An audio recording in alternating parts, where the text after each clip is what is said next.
हर राशियों के लिए कोई एक मंदिर होता है खास, जहाँ पर लाइफ में एक बार तो जाना चाहिए। उसी तरह क्या हर राशि के कोई विशेष देवता, विशेष रक्षक भी होते हैं? बिल्कुल होते हैं। 12 राशि की हम बात करेंगे। सबसे पहले अगर मेष राशि की बात करें तो उनके देवता के बारे में मंगल। क्या माता लक्ष्मी का भी कुछ वृषभ राशि वालों से कनेक्शन है? देखिए, माता लक्ष्मी तो सबको चाहिए, माता लक्ष्मी किसको नहीं चाहिए। जैसे आपने बताया कि पानी में दूध डालकर नहाना है, जी। तो उसकी कुछ क्वांटिटी होनी चाहिए। बिल्कुल नहीं, क्वांटिटी कुछ नहीं, कटोरी ले ले। करना क्या होगा, कन्या वालों के बारे, तो कन्या के देवता के बारे में बताइए। कन्या वालों को हमेशा गणेश जी की पूजा करनी चाहिए। आपने एक चीज कही कि बुध जो होते हैं वो नपुंसक करते हैं। बिल्कुल। तो अगर किसी की कुंडली में हम मान लेते हैं बुध कमजोर है, तो ये जरूरी है कि वो इंसान नपुंसक ही हो? बिल्कुल हो रहा है जी। जितने आजकल ट्रांसजेंडर हो रहे हैं, बुद्ध की वजह से होते हैं। तुला वालों की बात करते हैं। तुला का स्वामी शुक्र है। शुक्र, उनको शुक्रवार के दिन मकर राशि के जातकों को गुस्सा बहुत आता है, और गुस्से को कंट्रोल करने के लिए हमेशा उनको चांदी। ईष्ट देव और राशि के जो देवता होते हैं, इनमें क्या कोई अंतर है? ईष्ट देवता अकेले काम नहीं करते। अगर कुल देवता नाराज हैं, तो कैसे ये पता करें हम कि कुल देवता हमारे हमसे नाराज हैं? हर कुल देवता का अलग अलग सिद्धांत है। क्या कुल देवता की भी कुछ संख्या है या नहीं? बिल्कुल नहीं होती। 1 साल, 2 साल, 3 साल हो गए, हमने इतने सारे देवताओं से मन्नत मांगी थी, अब कंफ्यूजन होता है ना, याद भी नहीं रहता कि किसके पास जाने से हमारी ये मन्नत पूरी हो गई, अब किसको हम जो हमने बोला था वो चढ़ाएं। तो ऐसे केस में क्या करें अगर हम भूल गए हैं मन्नत के बारे में? तो फिर वहां पे देखिए, जो एक पुत्र होता है, कलयुग में हनुमान जी को ऐसा कहा जाता है कि सबसे जल्दी प्रसन्न होने वाले देवता हैं, तो ऐसा क्यों? जो हनुमान जी अष्ट सिद्धि नवनिधि के दाता है। पहले अष्ट सिद्धि नवनिधि के पास और कोई देवता नहीं जिनके पास। कुंडली में शनि खराब है या मजबूत है, तो ये क्या है फिर? बार बार कहता हूँ सभी पॉडकास्ट में, जिन लोगों के घर प्रॉपर्टी बनी वो शनि में बनी। 11 मुखी रुद्राक्ष का संबंध हनुमान जी से बताया जाता है, क्या संबंध है? जो रुद्राक्ष है, सबसे पहले तो welcome to Rami talks unfiltered with Misba. यहाँ ना कोई स्क्रिप्ट है ना सेंसरशिप, बस असली लोग, असली जज्बात और असली कन्वर्सेशंस। क्या सचमुच हर इंसान के जन्म के साथ एक अदृश्य शक्ति उसके साथ जुड़ जाती है? क्या हर राशि के कोई देवता होते हैं? ये ज़रूरी है, और अगर होते हैं तो किस तरह से उनको हम खुश कर सकते हैं और अपने हर काम करवा सकते हैं, यानी कि ज़िंदगी में सफलता पा सकते हैं, पैसे पा सकते हैं, अपने भाग्य को चमका सकते हैं। कई लोग अपने कुल देवता को नहीं जानते, ईष्ट को नहीं जानते, तो आज हम इस पर भी बात करेंगे कि अगर आप नहीं जानते हैं तो किस तरह से आप जान सकते हैं, और क्या चीज़ें हैं, किस तरह से आप उन्हें प्रसन्न कर सकते हैं, और अगर वो नाराज़ हैं और आपको नहीं पता तो किन संकेतों के जरिए आप ये पता लगा सकते हैं। कई लोग ऐसे होते हैं जो बार बार सपने में एक देवता को देखते हैं, लेकिन वो समझ नहीं पाते कि ये क्या है, ये संयोग है या कोई इशारा। तो आज इस बात का राज भी आज के पॉडकास्ट में खुलने वाला है, तो अंत तक आपको पॉडकास्ट देखना है। इसके अलावा अब हम बात करेंगे जो 2026 के कुछ महीने बचे हैं उनकी भी, कि वो कैसे रहने वाले हैं, और आपको इन महीनों में खुद को किस तरह से सिक्योर करके रखना है, किस तरह के उपाय करने हैं जिससे ये जो अंत के गोचर हो रहे हैं, राशि परिवर्तन हो रहे हैं, इससे आपको ज़्यादा असर, ज़्यादा इम्पैक्ट आपकी लाइफ पर ना पड़े। तो चलिए शुरू करते हैं। और हाँ, शुरू करने से पहले आपसे बता दूं कि अंत तक आपको देखना है, क्योंकि बहुत सारे लोगों ने ये सवाल किया था कि आप यूपी इलेक्शन के बारे में तो पूछती हैं, लेकिन पंजाब के इलेक्शन के बारे में कुछ नहीं पूछा। तो आज हम आम आदमी पार्टी का पूरा कच्चा चिट्टा लेकर आए हैं, यानी उनकी कुंडली लेकर आए हैं, और पंजाब में क्या होने वाला है ये भी हम जानेंगे। तो आज के हमारे जो खास मेहमान हैं वो हैं पंडित राहुल शास्त्री जी, जो पिछले 22 सालों से लोगों की सेवा कर रहे हैं, लोगों को ज्ञान दे रहे हैं, और उनकी कुंडलियों से उनका जीवन परिवर्तित कर रहे हैं। तो चलिए मिलकर उनका स्वागत करते हैं।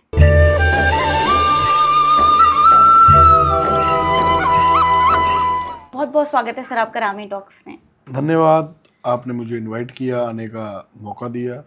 सभी दर्शकों को, व्यूअर्स को जय माता दी, राम राम जी। सर, जैसे कहते हैं ना कि हर राशियों के लिए कोई एक मंदिर होता है खास, जहाँ पर लाइफ में एक बार तो जाना चाहिए, जिससे ज़्यादा फल मिलता है हमें, हमारी मनोकामनाएं पूरी होती हैं। उसी तरह क्या हर राशि के कोई विशेष देवता, विशेष रक्षक भी होते हैं? बिल्कुल होते हैं। आपने बहुत ही अच्छी बात पूछी है। बिल्कुल होते हैं। जैसे जब इंसान का एक जन्म होता है, वो एक नक्षत्र में होता है, ठीक है। सबसे पहले नक्षत्र में देखा जाता है और उसकी राशि देखी जाती है। हर राशि के गुरु होते हैं, जैसे मान लीजिए किसी की तुला राशि है, तो तुला का स्वामी शुक्र हो गया, तो उसको हम शुक्र से रिप्रेजेंट करते हैं। अब मान लो किसी की मेष राशि है, तो उसका स्वामी जो मंगल हो गया, तो जो मेष राशि वाले जातक है तो उनको हनुमान जी की पूजा करनी चाहिए। हनुमान जी की जितनी वो आराधना करेंगे उतना उनको बेनिफिट मिलेगा। इसी तरीके से जैसे जैसे 12 राशियां होती हैं, इनके सबके अलग अलग स्वामी होते हैं, तो उन स्वामी के प्रॉपर देवता होते हैं जिसको हम ये मानते हैं ज्योतिष में, शास्त्रों में जिनका वर्णन है, तो उसको उस देवता की पूरी पूजा पूर्ण रूप से करनी चाहिए। उनके व्रत कर सकते हैं, उनके निमित्त हम दान पुण्य कर सकते हैं, बीज मंत्र होते हैं वो कर सकते हैं। ऐसा करने से जो भी जातकों को कष्ट आ रहे हैं वो कष्ट भी हर सकते हैं और जिंदगी में आ रहे संकट दूर हो सकते हैं, प्रॉब्लम का उनको सोल्यूशन मिल सकता है। 12 राशि की हम बात करेंगे। सबसे पहले अगर मेष राशि की बात करें तो उनके देवता के बारे में मंगल।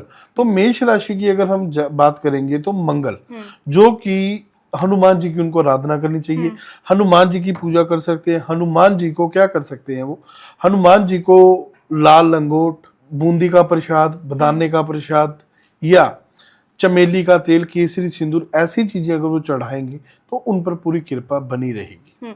आपने उपवास के बारे में बताया, बीज मंत्र के बारे में बताया, तो मेष राशि वालों को किस दिन उपवास करना चाहिए और बीज मंत्र क्या होगा? इसके लिए जो उपवास है उनको मंगलवार के दिन करना चाहिए। मंगलवार के दिन ब्रह्म मुहूर्त में नहा धोकर उनको पाठ पूजा करनी चाहिए, हनुमान मंदिर जाना चाहिए, हनुमान जी का चोला चढ़ाना चाहिए, उनको केसरी सिंदूर चमेली का तेल लगाना चाहिए।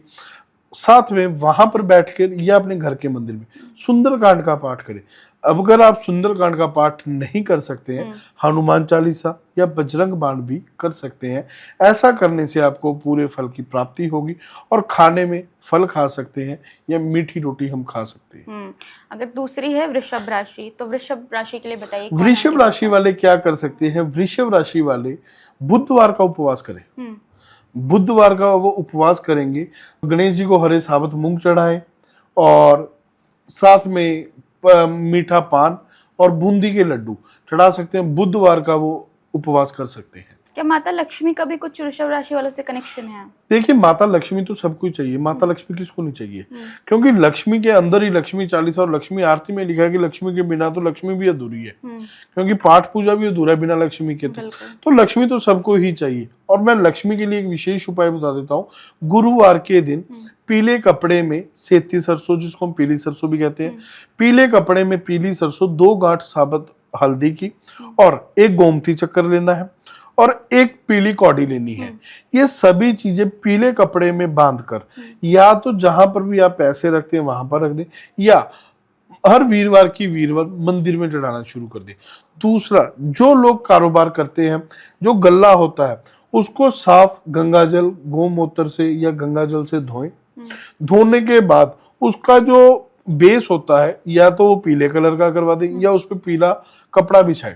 तो ऐसा करने से लक्ष्मी की बरकत भी होगी और लक्ष्मी सब पर कृपा भी करेंगे। तो ये उपाय हर राशि के लिए कर सकते हैं जी ये वाले। अब अगर हम मिथुन की बात करें तो मिथुन के देवता के बारे में बताइए। मिथुन, देखिए मिथुन का स्वामी मंगल ही है, तो मंगल का इनको भी सेम जो कह सकते हैं कि हनुमान जी की आराधना करनी चाहिए।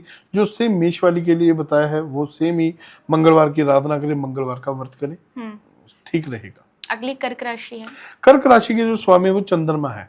तो जो कर्क राशि के स्वामी जो चंद्रमा होते हैं, जो चंद्र के देवता है वो भगवान भोलेनाथ है, तो भगवान शिव है और आगे सावन आने वाला है। तो जितना वो सावन के अंदर आराधना करेंगे शिव जी की, बिल्कुल जितनी शिव जी की पूजा करेंगे, जितना वो ओम नमः शिवाय की चैंट करेंगे, ओम नमः शिवाय का जाप करेंगे, उतना उसके लिए बेनिफिट होगा उनके लिए। और वो कर क्या सकते हैं? वो करने के लिए क्या कर सकते हैं? वो सुबह पानी में दूध डाल के नहाना शुरू कर दे। सोमवार को सफेद कपड़े पहने, सफेद चीजों का दान करें, परंतु याद रखें सूर्य अस्त होने के बाद सफेद चीजों का परहेज करें, यानी कि सफेद चीजें खाने से गुरेज करें। जैसे सूर्य अस्त होने के बाद दूध नहीं पीना, बर्फी नहीं खानी, चावल नहीं खाने या रसगुल्ला नहीं खाना। सफेद चीजें बिल्कुल भी सूर्य अस्त होने के बाद कर दे, उनको मन भी शांति होगी, पैसे की इनकम भी बढ़ेगा और सभी जो जीवन से जुड़ी समस्या है उनका भी उनको समाधान मिलना शुरू हो जाएगा। जैसे आपने बताया कि पानी में दूध डालकर नहाना है, जी। तो उसकी कुछ क्वांटिटी होनी चाहिए? बिल्कुल नहीं, क्वांटिटी कुछ नहीं, कटोरी ले ले और उसकी शर्त ये है गाय का दूध हो और दूसरा कच्चा हो। जैसे कि लोग वो पैकेट अमूल या वेरका का दूध लेंगे, वो ना हो, क्योंकि वो ऑलरेडी बॉइल्ड होता है। कच्चे दूध से नहाना है, ठीक है। गाय का दूध हो, सबसे बेस्ट रहेगा। अब सिंह वालों की बारी है, तो सिंह राशि वालों सिंह का स्वामी सूरज होता है, तो सूर्य जो भगवान होते हैं तो वो सूर्य देवता है, तो उनको क्या करना चाहिए? उनको रविवार का उपवास करना चाहिए। रविवार का उपवास कर सकते हैं, सूर्य मंत्र कर सकते हैं, जो बीज मंत्र होता है वो उसका आप जाप संख्या कर सकते हो। उसके लिए करना है, सबसे जो महत्वपूर्ण इनको करना है, इनको सूर्य उदय से पहले उठना चाहिए। जो सिंह राशि वाले जातक हैं, अगर वो जिंदगी में फेम चाहते हैं, तरक्की चाहते हैं, कि उनका भविष्य अच्छा हो, तो वो सिंह राशि वाले सूर्य उदय से पहले उठना शुरू कर दे, या जब सूर्य लाल होता है, जो सूर्य जब उगता है उसके आधे घंटे तक, ये ना हो सूर्य उदय के बाद लेट ना उठे। जितना वो लेट उठेंगे उनको डी फेम मिलेगा। करना क्या होगा? तांबे की गड़वी में, ठीक है, तांबे की गड़वी में लाल चंदन बुरा डाल के सूर्य को जल देना शुरू कर दे सुबह नहा धो के। ऐसा करने से उनको फेम भी मिलेगा, पैसे भी आएंगे, और उनकी राशि के जो स्वामी है वो सूर्य उच्च के होंगे, और सूर्य वैसे ग्रहों के राजा भी माने जाते हैं, तो उनके 9 के 9 ग्रह ठीक हो जाएंगे। तो आपने जैसे बताया कि सिंह वाले जो उनको सुबह जल्दी ही उठना चाहिए। अब जो आज के लोग हैं, जॉब करते हैं, अगर किसी की नाइट शिफ्ट है तो वो कैसे सुबह? देखिए, वो तो नाइट शिफ्ट है, वो तो एक हो गया ना, जिसकी बिना किसी कारण के, वो तो चलो काम कर रहा है, तो वो तो जहाँ पे कुछ रूल्स एंड रेगुलेशन होते हैं, जहाँ पे इंसान की, जैसे कि हम अब कोई तरीके में उपाय बताते हैं कि आप पे राहु की दशा या शनि चल रहा है, आप नीले और काले रंग मत पहनो, राइट। तो जब जिसका ड्रेस कोड ही नीला है तो उसको हम कुछ नहीं कह सकते, उसको ये थोड़ी कहेंगे जॉब चेंज कर दो, पर जितना हो सकता है उतना गुरेज करो। अगर वो जैसे संडे को या सैटरडे उनकी छुट्टी है तो वो संडे को उठ के ही उपाय कर सकते हैं। कन्या वालों की बारी, तो कन्या के देवता के बारे में बताइए। कन्या के स्वामी बुध हो गए जी। कन्या वालों को हमेशा गणेश जी की पूजा करनी चाहिए, गणेश भगवान की आराधना करनी चाहिए, बुधवार का उनको उपवास करना चाहिए। जब वो बुध का उपवास करेंगे तो उनकी बुद्धि शांत रहेगी, गुस्सा कम आएगा, चिड़चिड़ा स्वभाव जो हो जाता है वो कम हो जाएगा, और जो लाइफ में अड़चन आ रही है वो ठीक हो जाएंगी। बुधवार को गणेश जी को हरे कपड़े में हरे साबुत मूंग चढ़ाएं, ध्रुवा चढ़ाएं, या सबसे जो बेस्ट उपाय बताने जा रहा हूं, वो बुधवार के दिन किन्नरों की सेवा करनी शुरू कर दें। जितनी वो किन्नर की सेवा करेंगे, क्योंकि बुध एक नपुंसक ग्रह है, तो नपुंसक किन्नर एक नपुंसक आते हैं, तो जितनी वो किन्नरों की पूजा करेंगे उतनी उनको तरक्की, मान सम्मान, वृद्धि मिलेगी। और इसके साथ साथ क्या कर सकते हैं, अपने घर पे किन्नरों को बुलाएं, वैसे ही खुशी के माहौल, वैसे ही कहते हैं कि आके आपने चाय पानी पी लिया, चाय पानी पिला के उनको कुछ दक्षिणा देनी शुरू कर दो। बुधवार के दिन ही उपाय करना है। बुधवार के दिन अपनी बहन बेटी को हरी चीजें दे, तो ऐसा करने से बुध उनका सॉलिड हो जाएगा। और जैसे क्या होता है, मैं एक चीज आपकी इसके साथ ऐड ऑन कर देता हूँ। होता क्या है, जो राशि का स्वामी होता है वो एक गार्जियन होता है, ऑनर ऑफ द हाउस होता है। जैसे कि हर घर का एक मालिक होता है, तो जो ये ग्रह स्वामी है पूरे ग्रहों का मालिक बन जाता है। तो जब ग्रह का मालिक ठीक होगा तो बाकी चीजें ऑटोमेटिकली कॉन्स्टेंटली ठीक होनी शुरू हो जाती है। घर का मालिक ही खराब हो जाए, है ना, तो कह रहे हैं दूल्हा ही खराब है तो हम बरातियों को दोष दें। तो दूल्हा ठीक होगा तो हम किसी को बोलते हैं पहले स्वयं को सुधारना। सो सबसे पहले हम राशि का स्वामी बनाते हैं, फिर उसके बाद लगन आता है, एड ऑन कर रहा हूं। तो उसके बाद हम लगन को सॉलिड करते हैं, राशि का स्वामी सॉलिड, फिर लगन, फिर उसके बाद केंद्र, जैसे 1 4 7 10, फिर केंद्र आते हैं, फिर जो मेन केंद्र होते हैं फिर उनको सॉलिड कर दे, फिर त्रिकोण भाव होते हैं, ऐसे से ऐसे होते हैं। इसलिए हमको स्वामी को मजबूत करना चाहिए। जितना हमारा स्वामी ग्रह स्वामी लगन मजबूत होगा उतनी ज्यादा हम हाइक पे जाएंगे, उतनी ज्यादा पॉपुलैरिटी होगी, उतनी ज्यादा हमें धन दौलत ऐश्वर्य मिलेगा।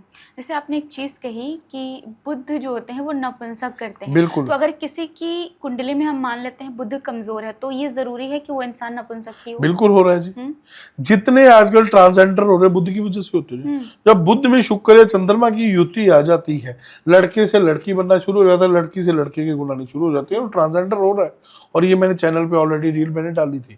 बुध एक नपुंसक ग्रह, बुध की दशा या बुध के ग्रह से ये ट्रांसजेंडर हो रहे हैं। तो अब तुला वालों की बात करते हैं। तुला का स्वामी शुक्र है। शुक्र, उनको शुक्रवार के दिन सफेद चीज धारण करनी चाहिए, सफेद कपड़े, सुगंधित चीजें यूज करें। जितना हो सकता है वो सुगंधित चीजें, जैसे बढ़िया से इत्र लगाएं, बढ़िया परफ्यूम लगाएं और हमेशा वो ब्रांड पहने। जो तुला राशि के जातक है ब्रांड पहने, कॉपी पहनना छोड़ दे। ब्रांड चाहे ये नहीं है कि 1 लाख वाला ही पहनना है, चाहे ब्रांड पहने, चाहे 2000 का हो, पर ब्रांड हो, कॉपी ना हो। इसकी वजह तुला का स्वामी शुक्र, और जितना शुक्र को सुगंधित चीजें हैं, जितना आप बन ठन के रहेंगे उतना आपका शुक्र अच्छा होगा। प्रॉपर दाढ़ी ट्रिम करवाएं, बियर्ड रखनी है ट्रिम हो, ठीक है, प्रॉपर शेप हो, प्रॉपर हेयर कट हो। और एक चीज का याद रखें कि वो शुक्रवार या बुधवार को ही दाढ़ी कट करवाएं या बाल कट करवाएं, शुक्र राशि के जातक। या जो लेडीज है वो शुक्रवार को सैलून जाए। और जो शुक्र राशि जिनकी तुला राशि है, तुला राशि जिनकी है, वो अपनी लेडीज को सरप्राइज गिफ्ट दें शुक्रवार के दिन। और देना क्या है? कॉस्मेटिक चीजें, परफ्यूम। ऐसा करने से उसका शुक्र बिल्कुल बढ़िया होगा और लग्जरी लाइफ देगा उनको। वृश्चिक राशि, वृश्चिक राशि का बुध से बुध का कीजिए उपाय। इनको भी बुध का और गणेश जी की आराधना करें, तो और गणेश जी की पूजा करें। क्या भगवान भैरव और हनुमान जी का भी कुछ है कनेक्शन? देखियो, भैरव क्या होते? काल भैरव। भैरव को कई जगह भैरव कहा जाता है इनको, कई जगह काल भैरव। भैरव के बिना तो देखिए किसी की भी पूर्ण नहीं है। चाहे आप हम 9 कंजक पूजते हैं तो 10वां एक लड़का बिठाया जाता है, ठीक है ना, उसको अलग अलग नाम से, परंतु वो भैरव होता है। जब माता को प्रसन्न करना होता है, जब वैष्णो देवी भी जाते हैं, तो अगर हम माता के दर्शन कर ले, भैरव घाटी पे ना जाए, भैरव के दर्शन ना करें, तो वो अपनी यात्रा संपन्न नहीं होती। तो भैरव को तो पूजना चाहिए और भैरव को हमेशा मीठा प्रसाद चलाना चाहिए, जैसे शनिवार के दिन। और जो लोग दारू पीते हैं, या जो, मैं इसके साथ एक उपाय और ऐड ऑन कर देता हूं, जो लोग जिसके पति, भाई या बेटा दारू पी रहा है, नशे कर रहा है, तो वो काल भैरव की पूजा करनी शुरू कर दे। भैरव मंदिर में दारू चढ़ाए, जो भी कम से कम 5 शनिवार को भैरव मंदिर में दारू चढ़ानी शुरू कर दें, ठीक है। और शनिवार को जो आपके कर्मचारी, उनको जितनी मात्रा में लिक्विड चीजें दे, अगर कोई ड्रिंक करता है उसको ड्रिंक दे। 5 शनिवार कर लो, ये मैं आपको गारंटी से कहता हूं, बिल्कुल श्योर टू, आपके जो बेटा है या पति है या भाई है, वो दारू कम करनी शुरू कर देगा या छोड़ देगा। इतना पावरफुल है। बिल्कुल है जी। अब धनु राशि वालों की अगर बात करें तो विष्णु से शायद जोड़ा जाता है। धनु के क्योंकि स्वामी गुरु है, बृहस्पति, गुरुदेव बृहस्पति, और जो गुरु है वो देवताओं के राजा है, ठीक है। तो वो, उनको क्या करना चाहिए? अपने गुरुओं का मान सम्मान करना चाहिए। जितना अपना गुरुओं का मान सम्मान करेंगे उतना अच्छा होगा। अगर धनु राशि वालों को गोल्ड पहन के रखना चाहिए, सोने की चैन या सोने की रिंग पहन के रखनी चाहिए, ठीक। दूसरा, अगर रिंग या नहीं बना सकते तो पीले धागे में एक सोने का थोड़ी सी चौरस टुकड़ा ले लो। सोने का चौरस टुकड़ा वीरवार के दिन पीले धागे में वो धारण करना है। इसके अलावा क्या करना है? उन्होंने पीले कपड़े का दान करे, ठीक, हल्दी का दान करे। और इसके साथ साथ वो क्या कर सकते हैं? प्रॉपर उनको विष्णु भगवान की पूजा करनी चाहिए।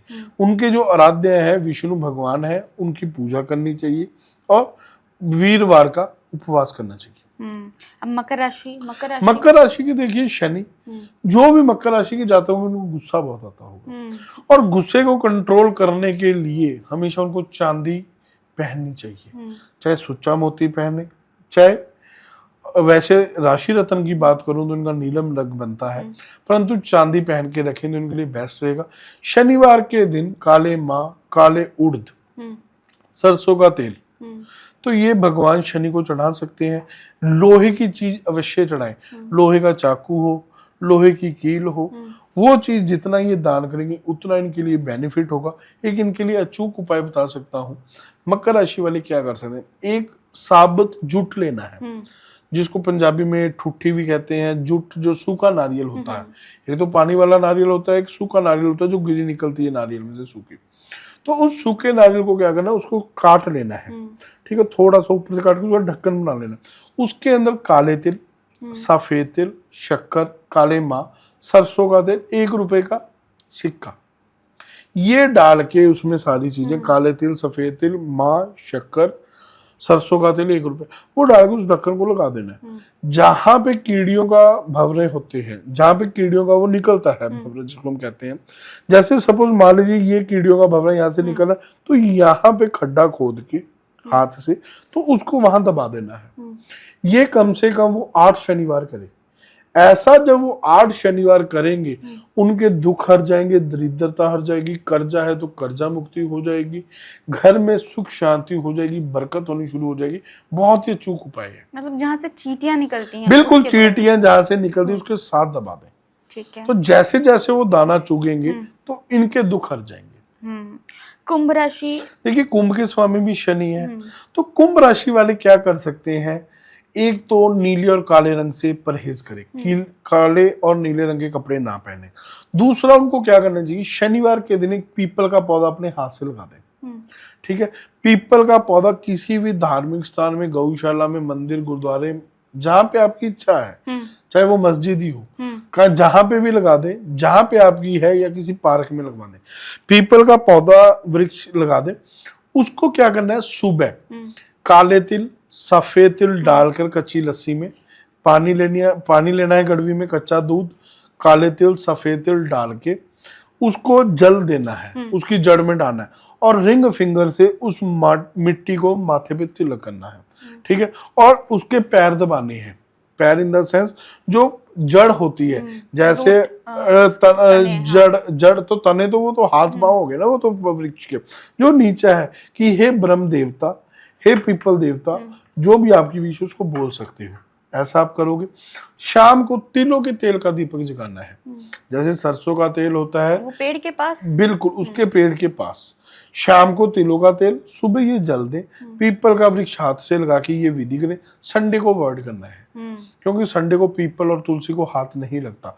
शनि, सोम, मंगल, बुध, वीर, शुक्र, शनि, ऐसा वो करेंगे, उनका शनि भी सॉलिड होगा और बहुत हाइक पे भी जाएंगे। तो मीन राशि आखिरी, और इसके बारे में आप बता दीजिए। बृहस्पति, गुरुदेव बृहस्पति की पूजा करें। ये जो मीन राशि के होते हैं, थोड़े से ये मतलबी लोग होते हैं, बिल्कुल मतलबी होते हैं। इनको स्वार्थ ही नहीं होना चाहिए। अपने स्वार्थ, जितना ये अपना स्वार्थ का सोचेंगे उतना ही नुकसान करेंगे। जैसे आपने ये बोला कि मीन राशि वाले बाय बर्थ मतलबी होते हैं, मीन ही होते हैं। हाँ, मीन होते हैं। तो फिर ये चीज जब बर्थ से आती है ना, तो थोड़ा अपने आप को कंट्रोल करना बहुत मुश्किल हो जाता है। देखिए कंट्रोल होता है जब मेरे को पता है कि मेरे मीठा मेरे लिए हानिकारक है और मीठा मेरे को दिख रहा है। दो चीजें होती है, टेंजिबल एंड इनटेंजिबल थिंग। एक चीजें होती है इनटेंजिबल, जिसको सिर्फ हम महसूस कर सकते हैं। टेंजिबल देख भी सकते हैं, महसूस भी कर सकते हैं। जब हमें पता है इसमें से मीठा का टेस्ट आ रहा है तो उसको छोड़ सकते हैं ना, या मीठा में दिख रहा है तो उनको पता होना चाहिए कि हमें स्वार्थी नहीं बनना। जितना वो स्वार्थ को भूल कर किसी के लिए प्रेरणा के स्रोत बनेंगे या किसी की हेल्प करेंगे, उतना उनके लिए अच्छा होगा। वो भी वीरवार का उपवास करें, उनके भगवान विष्णु की आराधना करें, विष्णु के साथ साथ लक्ष्मी की करें और अन्नपूर्णा स्तोत्र का पाठ करें। मंगलवार से या वीरवार से अन्नपूर्णा स्तोत्र का पाठ करें और माता लक्ष्मी के व्रत कर सकते हैं, संतोषी माता का व्रत कर सकते हैं। आपने ये बताया राशि के स्वामी के बारे में, देवता के बारे में, तो ईष्ट देव और राशि के जो देवता होते हैं इनमें क्या कोई अंतर है? देखिए ईष्ट देव क्या होते हैं, देखिए राशि तो करोड़ों लोगों की है।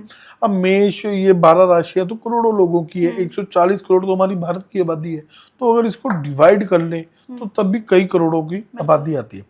तो ईष्ट देवता जो होते हैं, ईष्ट देवता सबसे पहले हमारे ईष्ट होते हैं। ईष्ट कैसे हो सकते हैं?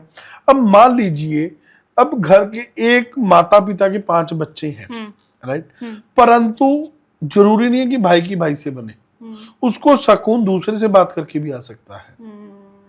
अब राशि स्वामी तो है, भाई तो भाई रहेगा, वो बोले या ना बोले, सन ऑफ फादर का नाम सेम होगा, राइट, गोत्र सेम होगा, दादाजी का नाम सेम होगा, माताजी का नाम सेम होगा, बोलने चाहे ना बोले, उनके वर्ण या उनकी सोच मिले या ना मिले, परंतु उसको सुकून दूसरी जगह मिल सकता है, राइट। तो इष्ट देवता वो होते हैं जहां पे हमें सुकून प्राप्त होता है।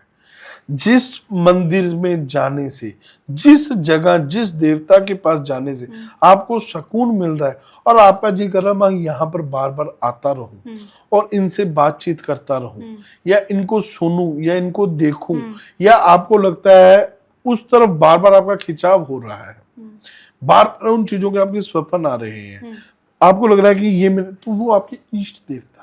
तो उनको आप इष्ट देवता माने और इष्ट देवता की हमेशा पूजा आराधना करें। इष्ट देवता अकेले काम नहीं करते। इष्ट देवता हमारे पूर्वज, इन द सेंस जो हमारे कुल गुरु कह सकते हैं, वो भी हमारे इष्ट हो सकते हैं। अगर हमें वहां पे सुकून मिलता है, वो कुल गुरु के साथ साथ हमारे इष्ट देवता भी बन सकते हैं, क्योंकि घर के 5 सदस्य कुल गुरु सबके सेम होंगे, कुल देवता सेम होंगे, इष्ट देवता सेम नहीं होते। इष्ट देवता वो होते हैं जहाँ पे आपको सुकून मिले, जहाँ पे आपका मन मिले। जरूरी नहीं भगवान शिव हो सकते हैं, हनुमान जी हो सकते हैं, राम हो सकते हैं, कृष्ण जी हो सकते हैं। अब आपने ये तो बता दिया कि कुल देवता और इष्ट देवता दोनों अलग हैं। तो इष्ट देवता वो हैं जहाँ पर जाकर हमें सुकून मिलता है। बिल्कुल, मतलब इसके साथ साथ जो कुल देवता, इष्ट देवता, और इसके साथ साथ जो सबसे बड़ा होता है पितृ देवता, जो हमारे पूर्वज घर से जा चुके हो, क्योंकि वो जब चले जाते हैं तो वो एक भगवान की उपाधि पे या भगवान के समान हो जाते हैं, पितृ पक्ष बन जाता है। कुंडली में कई लोगों के पितृ दोष होता है। तो ये पितृ पक्ष और दोष क्या है? पितृ पक्ष तो देखिए श्रावण के जब 15 दिनों के पितृ पक्ष रहेंगे, ठीक है, जिसको हम शरदीय नवरात्रों के पहले आते हैं, श्राद्ध, जिनको हम श्राद्ध कहते हैं, ठीक है, शरदीय नवरात्रों से पहले 15 दिन श्राद्ध होते हैं, वो पितृ पक्ष ही होता है। तो पितृ दोष होता है, वो कुंडली में होता है। कईयों की जैसे संतान की वृद्धि नहीं हो रही, जिनको पोटेंशियल होती है परंतु वो काम कर नहीं पा रहे हैं, या वो जो लोग हैं कि करते बहुत कुछ मिल कुछ नहीं रहा, भाई भाई की नहीं बन रही, माता पिता की नहीं बन रही, घर में स्वभाव चिड़चिड़ा रह रहा है, घर के जुड़ी समस्याएं जो आती हैं वो पितृ दोष से आती है। तो इसलिए पितरों को भी हमें पूजना चाहिए। तो उनको पूजने के लिए क्या कर सकते हैं, जाके जैसे कि एक पंजाब में तो जठेरे होते हैं, कुल देवता होते हैं, या हमारी एक तिथि होती है कि जैसे हमारी दादी, माताजी या परदादी या नान है ना, वो करते हैं कि हम चौथ तिथि है या पंचमी तिथि को हम ये मीठी चीज बना के देते हैं, कोई देग देता है, कोई कुछ देता है, तो वो एक उनकी परंपरा होती है। तो वो जो परंपरा होती है वो पितृ बन जाते हैं, कुल देवता के साथ पितृ पक्ष आ जाते हैं वो। तो वो चीज हमें करती रहनी चाहिए जो हमारी पारिवारिक है। आजकल के चक्रों में आके, नए नए लोगों के चक्रों में आके वो चीज नहीं छोड़नी चाहिए। वो एक संस्कृति है, अगर संस्कार कह लो, संस्कृति कह लो, मैं बात करूं। तो उसके बाद जो अमावस का दिन, जो पितरों की शांति कैसे कर सकते हैं, अमावस के दिन आटा, गेहूं का आटा लेना है, सरसों का तेल, काले तिल, सफेद तिल और उड़द। ये आप कहीं भी कुष्ठाश्रम में दे सकते हैं, मंदिर में दे सकते हैं, कहीं भंडारा लगा सकते हैं। ये अमावस करना शुरू कर दें, और हो सके तो आप किसी धार्मिक स्थान पर जाके स्नान करें, पिंड दान करें, चाहे वो आप गया जी जा सकते हैं, पेहवा कुरुक्षेत्र के पास, हरिद्वार जा सकते हैं, तो उनके नाम का तर्पण करें। इनसे बहुत शांति होती है, कुल में वृद्धि होती है, मान सम्मान, पुत्रों का रिश्ता नहीं हो रहा, पुत्रियों का रिश्ता, तो वो सब चीजें होनी ठीक हो जाती है इनसे। अब आपने बोला कि कुंडली में पितृ दोष भी होता है, ये आपने उपाय बताया जिससे पितृ को हम शांत कर सकते हैं। तो ये सबके लिए है, लेकिन जिनकी कुंडली में पितृ दोष है तो वो क्या करें, कैसे अपनी पितृ दोष को शांत करें? ये पितरों का करें ना, अमावस के दिन किसी भी धार्मिक स्थान पर जाकर स्नान करें, कम से कम 5 से 7 अमावस, ठीक है। नहीं जा सकते, नहाते वक्त पानी में गंगा जल और गोमूत्र डाल के नहाना शुरू कर दो। दूसरा, कुष्ठ आश्रम, पिंगलवाड़ा होता है, कुष्ठ आश्रम होता है, पाहिज घर है, वहां पर जाकर उनकी सेवा करनी शुरू कर दो, उनको खाने की चीजें दो। जो हमारी तिथि होती थी, जो हमारे माताजी पिताजी करते आ रहे हैं सालों सालों से, वो चीज करनी शुरू कर दो। हर एक इंसान के हम कह सकते हैं जठेरे हैं, गोत्र होता है, तो गोत्र के भी देवता होते हैं कि ये फलाने गोत्र की जगह है और उनकी एक तिथि होती है। उस तिथि पे जो उनके चढ़ता है वो चढ़ाना शुरू कर दें, जहां पर आपकी मनोकामना भी पूरी होगी और पितर शांति भी होगी। कुल देवता के बारे में हम बात कर रहे थे, तो जैसे बहुत सारे लोग हैं उनको अपने कुल देवता या कुल देवी के बारे में नहीं पता, तो वो क्या करें, कैसे पता करें? देखिए, वो अपने पारिवारिक सदस्यों से पूछे। माता पिता अगर किसी के नहीं है, वो अपने चाचा ताई से पूछ सकते हैं, बुआ से पूछ सकते हैं, कोई तो उनका सदस्य होगा कि हमारे कुल की देवता कौन है, और कुल के देवता को हमेशा पूजना चाहिए, तभी कुल की वृद्धि होती है, कुल की तरक्की होगी। अगर कुल देवता नाराज हैं तो कैसे ये पता करें हम कि कुल देवता हमारे हमसे नाराज हैं? तो वैसे उस घर में वो नेगेटिविटी रहेगी, चिड़चिड़ापन सा रहेगा, होते होते काम उनको लग रहा है कि काम होने वाला है और हो चुका है, परंतु जैसे वो करने के लिए जाएंगे या उसकी तरफ अग्रसर होंगे, वो काम बनते बनते खराब होने शुरू हो जाएगा। बनते बनते कामों में अड़चन आ जानी, मियाँ बीबी में, पति पत्नी में नहीं बननी, बच्चों की वृद्धि तरक्की नहीं होनी, बच्चों ने पढ़ाई लिखाई कर ली है, नौकरी नहीं लग रही, रिश्ते आ रहे, रिश्ता नहीं हो रहा। तो ऐसी जो चीजें होती है वो कुल देवता पितर दोष की वजह से या होती है। मतलब आर्थिक संकट, शादी में देरी, ये सारी बिल्कुल चीजें ये होती हैं जी। आप उनको प्रॉपर जो है उनकी तिथि है, जो उनके बनता चढ़ता है, वो चढ़ाना शुरू करो, सेटिंग होगी, बिल्कुल होगी। तो कुल देवता को मनाने के उपाय क्या होते हैं? कुल देवता को उनकी तिथि होती है। अब जैसे मैं मेरी बात कर लूं, तो हमारे अमावस को माना जाता है, ठीक है। जिनको दूसरे, एक आपने बात कही थी, मेरे को अभी बताता हूँ कि जिनको कुल देवता नहीं पता, जो कुल देवता नहीं पता, तो वो अमावस के दिन दान करना शुरू कर दे। कि भूल चूक कर जिनकी भूल चूक होती है या जिनको तिथि नहीं पता होती, तो अमावस के दिन, जैसे सरप पितर पक्ष होता है, सरप पितर पक्ष मतलब सभी का, जैसे 14 तक तो तिथियां होती है, 1 2 दूज तीज चौथ पंचमी छठी सप्तमी, है ना। तो जो जिनको ये तिथियां नहीं पता, ठीक है, तो वो क्या कर सकते हैं, अमावस के दिन दान करें। अमावस के दिन धार्मिक स्थान पर जाएं, चीजें दे, ब्राह्मणों को भोजन करवाएं, उनको दान दक्षिणा दें, उनको कपड़ों का दान दें, और जो चीज उनके कुल देवता को या उनके बड़े बुजुर्गों को अच्छी लगती है, वो चीज का दान करें, वो चीज उनको खिलाएं। जैसे अपने कुल देवता के बारे में हमें पता है, तो एक होता है ना, जैसे हम भगवान की नियमित पूजा करते हैं, एक डे होता है और उपाय करते हैं, तो उस तरह से क्या कुल देवता की नियमित पूजा भी की जा सकती है, जिससे हमेशा प्रसन्न रहें? हर कुल देवता का अलग अलग सिद्धांत है जी। किसी के दिया जगता है, किसी कुल देवता की जोत जगती है, किसी के ना दिया होता है ना जोत होती है, सिर्फ नाम जाप होता है, किसी के भंडारा लगता है। तो जो जो चीज जिस कुल में होती है, या वो जो उनके माता पिता दादाजी करते आ रहे, वो करते रहना चाहिए। क्योंकि मेरा एक सिद्धांत है, मेरे पास लोग आते हैं कि पंडित जी इस बार लक्ष्मी की पूजा कैसा करें, मैं उनको ये कहता हूं कि आप अपने ये चीज माता से जाके पूछे, अपने पिताजी से जाके पूछे, अपने दादाजी से पूछे कि मम्मी पापा कैसे करते थे, अगर जिनके नहीं अगर है तो वो कैसे कर रहे हैं, या हमारी दादी कैसे कर रही थी। तो जो वो संस्कार है, तो वो हमें कभी भी नहीं भूलने चाहिए। और जो इंसान संस्कार भूल रहा है, संस्कृति भूल रहा है, तो उसका विनाश आज भी है, कल भी है और होकर रहेगा। तो कहने का भाव, कुल देवता को, पितरों को हमेशा पूजना चाहिए। भगवान से पहले हमारे कुल देवता और पितर पक्ष सुनते हैं। जैसे भगवानों की भी संख्या है, हर एक चीज की संख्या होती है, तो क्या कुल देवता की भी कुछ संख्या है या नहीं? बिल्कुल नहीं होती जी।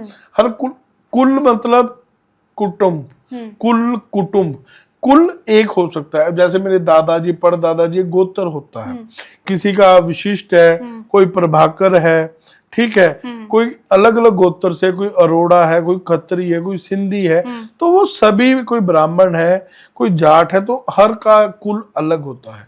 कहते नहीं हमारे कुल का इंसान है। तो कुल देवता कुल के होते हैं, अदर कास्ट के नहीं हो सकते। इवन की एक ब्राह्मण जात है तो इसके भी कुल देवता सबके अलग अलग होंगे। जैसे महर्षि विशिष्ट हो सकते हैं, महर्षि वेद व्यास हो सकते हैं, तो हर किसी को अलग अलग होंगे। अक्सर ऐसा होता है ना कि हम अपनी मन्नत पूरी करवाने के लिए कुछ हमें चाहिए होता है, तो उसके लिए जगह जगह पर जाकर हम मन्नतें मांगते हैं। हर भगवान के पास जाकर जहाँ हमने सुना वहाँ चले गए कि ये दे दो हमें तो ये कर देंगे, ऑफ़र करते हैं मन्नत के तौर पर। और जब वो मन्नत पूरी हो जाती है हमारी, तो अब 1 साल 2 साल 3 साल हो गए, हमने इतने सारे देवताओं से मन्नत मांगी थी, अब कन्फ्यूजन होता है ना, याद भी नहीं रहता कि किसके पास जाने से हमारी ये मन्नत पूरी हो गई, अब किसको हम जो हमने बोला था वो चढ़ाएं। तो ऐसे केस में क्या करें अगर हम भूल गए हैं मन्नत के बारे में? तो फिर वहां पे देखिए, जो एक पुत्र होता है, पिता होता है, वो अपने पुत्र को कभी भी दूर नहीं हो सकता। ठीक है, कुछ समय के लिए मतभेद हो सकता है, भाई बहन है, मतभेद हो सकता है, ठीक है, अगर वो उसके पास जाएगा और गलती क्षमा याचक प्रार्थना करेगा तो वो 100% मानेंगे।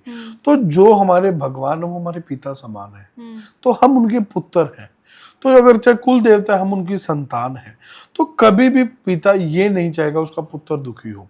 तो जब अगर हमें नहीं पता कि हमने, तो हम क्या कर सकते हैं, अपने घर पे बैठ के, ठीक है, एक हम क्या कर सकते हैं, घर पे बैठना है, अपने घर के मंदिर में बैठ जाओ, ठीक, जो आपकी श्रद्धा आपको लगती है कि हाँ मैंने 500 रुपए निकालने हैं, 5,000 निकालने हैं, 10,000 निकालने, 10,000 5,000 साइड पे रख दो और सबका नाम ले लो। आपको जिन जिन पे लगता है कि मैंने फला फला देवता का देने के लिए कुछ बोला था और मैं पूरा नहीं कर पाई, तो आप पैसे निकाल लें, और वो पैसे निकालने के बाद तो आप उन सबका नाम ले लें, सबको आराधना करें, उनको याद करें, उनकी आहुति जो भी होती है या जो उनका बीज मंत्र है वो मंत्र बोल दें, या उनको सबको कहें कि हे भोलेनाथ, हे भगवान श्री राम, हे हनुमान जी, है ना, या जैसे अलग अलग देवियां हैं, जैसे हे चिंतपूर्णी माता, हे ज्वाला जी, हे चामुंडा, हे वैष्णो माता, जिसको आपको लगता है कि आपने बोला है, सबके पैसे निकाल लें। उसके अंदर सर्व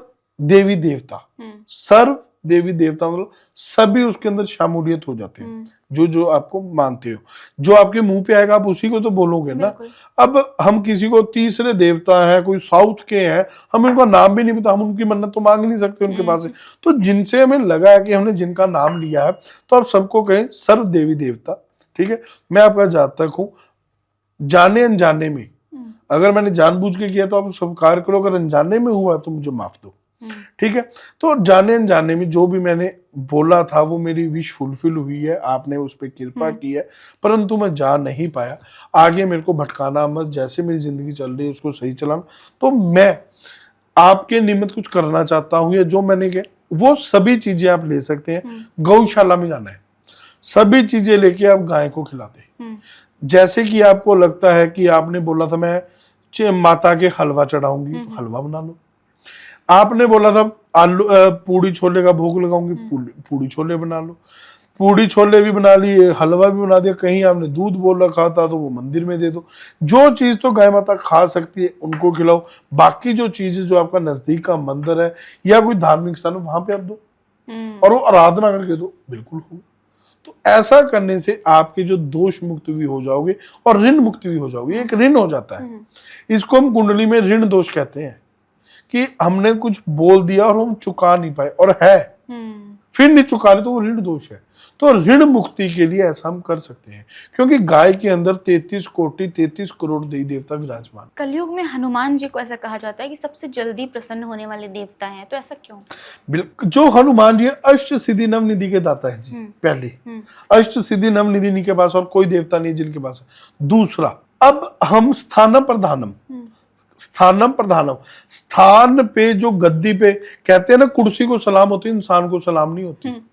तो भगवान हनुमान जी को क्यों पूछो? हनुमान जी कलयुगी देवता है। तो कलयुग में हम जी रहे हैं। मान लीजिए हम नोएडा में बैठे, यहाँ पे 45 डिग्री टेम्परेचर, तो हमने एसी लगा रखा है। इसी के विपरीत कहीं दूसरी जगह पे माइनस कश्मीर में 1-2 डिग्री या माइनस में टेम्परेचर है, क्या हम वहां का देखें यहाँ पे रजाई या कंबल थोड़ी ओढ़ लेंगे? तो हमें तो ये इफेक्ट करा। इसी तरीके से सतयुग, द्वापर युग, त्रेता युग में अलग अलग देवता हुए हैं। कलयुग में इंसान है, परंतु जो कलयुगी देवता है वो 3 को ही माना गया है। हनुमान जी, भगवान खाटू श्याम जी और शनि भगवान, जिनको न्याय के देवता, ये 3 देवता कलयुगी अवतार है, और चौथे के पास पदवी नहीं है। दे रखी है जी। कृष्ण जी ने 16 कला संपूर्ण है। जैसे जैसे कलयुग की वृद्धि होगी, खाटू श्याम जी की मान्यता दिन प्रतिदिन बढ़ती जाएगी। भगवान हनुमान जी की जितना आप देख सकते हो, हनुमान जी और शनि के अलावा मेरे को कोई भी बता दो जिसकी इतनी मान्यता बढ़ती है। लोग शनि से डरते हैं, जबकि शनि तो कर्म फल दाता, डरना क्यों है? वो तो आपके जो कर्म आपने किए हैं, जो आपने किया है, जो बीजा है, जो बोया वही तो उग रहा है। डर क्यों रहे हो? सब्जी बीजी तो सब्जी उगेगी, कनक बीजी कनक उगेगी, तो डरना क्यों? तो शनि तो कर्म फल दाता, डरने की जरूरत नहीं है। शनि तो लोग उड़ीक करते कि हमारी कुंडली में शनि आए, क्योंकि जो शनि आपको दे सकता है वो कोई ग्रह नहीं दे सकता। और जिन लोगों के, जितने मैं बार बार कहता हूं सभी पॉडकास्ट में, जिन लोगों के घर प्रॉपर्टी बनी वो शनि में बनी है। बिल्कुल। अच्छा, एक चीज बोलते हैं शनि को लेकर कि कुंडली में शनि खराब है या मजबूत है, तो ये क्या है फिर? 23 नक्षत्र होते हैं, 12 भाव होते हैं, 12 राशियां होती हैं, 9 ग्रह होते हैं। ठीक है, 4, 8, 12 खाने में कोई भाव का या कोई लगन का हो, अगर लगन स्वामी कोई कुंभ है या लगन का स्वामी शनि हमारा सॉलिड है, तो 4, 8, 12 में वैसे शनि अच्छा नहीं माना गया। किसी भी भाव में 4, 8, 12 में शनि बैठा है वो खराब फल देता है। और शनि ये नहीं अगर 4, 8, 12 में बैठ गया लाइफ टाइम नहीं रहेगा, नो। कुंडली तो आप जन्म लेते बच्चे की बन चुकी है, वो 10 साल भी बाद वही लगन कुंडली है, 20 साल बाद भी वही, 30 साल भी बाद वही, 40 साल, तो क्या उसकी ग्रोथ नहीं होगी? बिल्कुल होगी। क्या वो बड़ा नहीं होगा? क्या वो वैसा ही रहेगा, काम कारोबार नहीं, ऐसा नहीं होगा। लगन कुंडली लाइफ टाइम रहेगी, वो मर भी जाएगा तब भी लगन कुंडली रहेगी। परंतु फिर इफेक्ट कौन करेगा? दशा। फिर वहां पे आती है दशा। दशा कौन है? जैसे हनुमान जी थे, कलयुग के देवता है ना, तो राइट नाउ, आज मैंने मेरा टेवा किसी का देखना है तो राइट नाउ की मैं दशा देखूंगा। शनि खराब है, परंतु शनि की दशा और वो मैत्री ग्रह के साथ मेरे कुंडली में आ गया। अगर किसी को 100% इफेक्ट दे रहा है, परंतु कुंडली में शनि खराब और उसकी दशा अच्छी है, तो वो 80% इफेक्ट देगा। ऐसा नहीं है नहीं दे सकता। लाइफ टाइम के लिए कोई ग्रह कभी खराब नहीं होता, और ना ग्रह कभी खराब हो, इंसान खुद अपने हाथों से ग्रह खराब करता है, क्योंकि 9 के 9 ग्रह तो हमारे हाथ में है। अमिताभ बच्चन की कुंडली आप किसी भी एस्ट्रोलॉजर से दिखा लो, जिस जगह पे है उसके ग्रह उसने खुद बना रखे हैं, क्योंकि सारे ग्रह हाथ में है। और गूगल चेक कर सकते हो, आज से 3 साल पहले या 4 साल बाद उन्हें नीलम उतार दिए थे। ठीक है, चेक कर लो, नीलम उतारा था, फिर करजाई हो गया था, दोबारा फिर नीलम पहने हैं। तो ग्रह इफेक्ट करते हैं। अब बाहर धूप है, ठीक है, सूर्य थोड़ी हम रोक रहे हैं, एसी चला के पसीना तो नहीं आ रहा ना, बिल्कुल। तो एसी चला के हम अपना बचाव कर रहे हैं। बारिश हो रही है, छाता ले सकते हैं, और ज्योतिष छाता का काम करता है, ना कि बारिश को बंद करने का काम करता है। आपने अमिताभ बच्चन की बात की, तो सलमान खान भी एक ब्रेसलेट पहनते हैं जी, तो उसका किस? वो तो देखिए, जो वो पहनते हैं फिरोजा नग है, वो तो प्रोस्पेरिटी के लिए है, मान सम्मान के लिए और रक्षा के लिए। जो फिरोजा नग है वो कोई भी ग्रह से नहीं रिलेट करता। फिरोजा के बारे में मैंने ये सुना है कि वो कुछ ग्रहों का नहीं है, बहुत से ये हम कह सकते हैं, बहुत से ऐसे रत्न है। अब जैसे शनि है, नीलम है, वो तो शनि को रिप्रेजेंट कर रहे हैं ना। रूबी है वो सिंह को कर रहा है, पुखराज वो बृहस्पति को कर रहा है, मून स्टोन है ये सुच्चा मोती वो चंद्रमा को रिलेट कर रहा है, बुद्ध पन्ना है वो बुद्ध को कर रहा है, जो सुनैला है वो इसका, जो लोग पुखराज नहीं पहन सकते उसका उपरतन है। फिरोजा किसी का रतन नहीं है। फिरोजा के बारे में ये कहा जाता है कि कुछ सालों तक असर करता है, उसके बाद इसका देखिए कोई भी चीज है कुछ हद तक ही करती है। जब एक हर चीज की एक टर्म होती है, मर्यादा है। जिसने जन्म लिया है उसका मरण अवश्य है, ठीक है, चाहे वो नग है, चाहे वो इंसान है, चाहे वो कपड़ा है, चाहे कुछ भी है। एक ग्रह की भी एक बुनियाद होती है, हर चीज का एक समय आता है, ठीक है।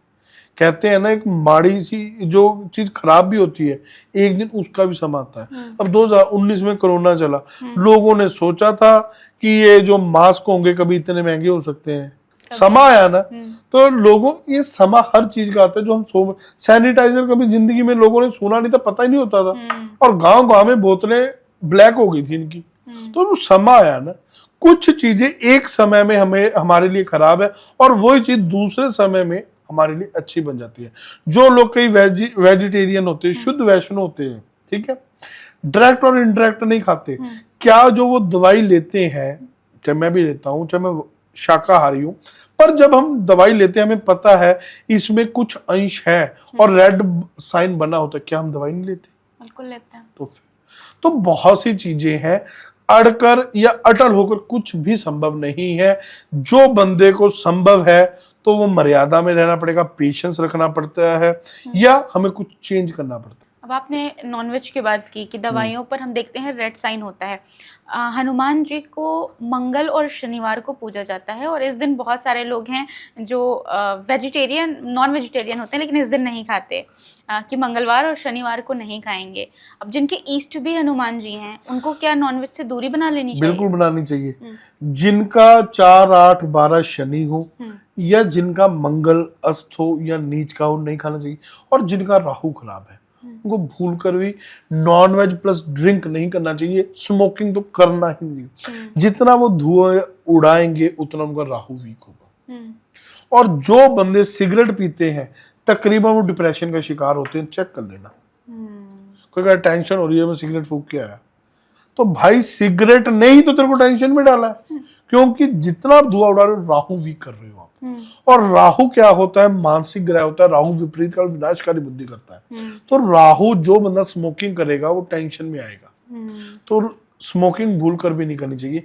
दूसरी बात हमने पहले चर्चा की थी कि इष्ट देवता की, कुल देवता की एक चीज और करनी चाहिए। जो जिस राशि का गुरु है, जैसे तुला का शुक्र है उसको शुक्रवार के दिन नहीं खाना चाहिए।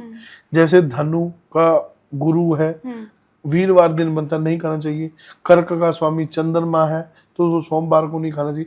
ऐसे जिन जिन राशियों का गुरु हमने पहले बताया है, जो गुरु है ठीक है उसको उस दिन तो परहेज बिल्कुल करना चाहिए। और जिस ग्रह की दशा चल रही हो उस दिन नहीं खाना चाहिए। जो उनके कुल देवता या पितरों की तिथि होती है, जैसे जिनको नहीं पता वो अमावस होती है, या जैसे किसी की दूज तिथि है, पंचमी तिथि है, छठी है, कहते हैं ना हम छठी पूजते हैं, कोई सप्तमी, तो उस दिन भी नहीं खाना चाहिए। तो इन चीजों का गुरेज हमेशा करना चाहिए और इनका पालन करना चाहिए। अब रुद्राक्ष के बारे में मैं आपसे जानना चाहती हूँ। 11 मुखी रुद्राक्ष का संबंध हनुमान जी से बताया जाता है, तो क्या संबंध है? जो रुद्राक्ष है सबसे पहले तो ये एक भगवान शिव का रूप है। कहते हैं आंसुओं से उनके आंसुओं से उत्पन्न हुआ है, ठीक है। तो रुद्राक्ष 1 से 14 मुखी तक होते हैं, राइट। तो ये अलग अलग होते हैं, हर राशि का अलग मुखी है। हर राशि का गुरु देखना पड़ता है, उनका चंद्रमा देखना पड़ता है, कुंडली में चंद्रमा किस घर में बैठा है। मतलब ये कुंडली देखकर ही हम बता सकते हैं ऐसे नहीं पहन सकते। सबसे पहले कुंडली देखकर पहनना पड़ेगा और उसको किस पर्पस के लिए चाहिए। हर रुद्राक्ष का अलग पर्पस है। एक मुखी का अलग है, 2 मुखी का अलग है।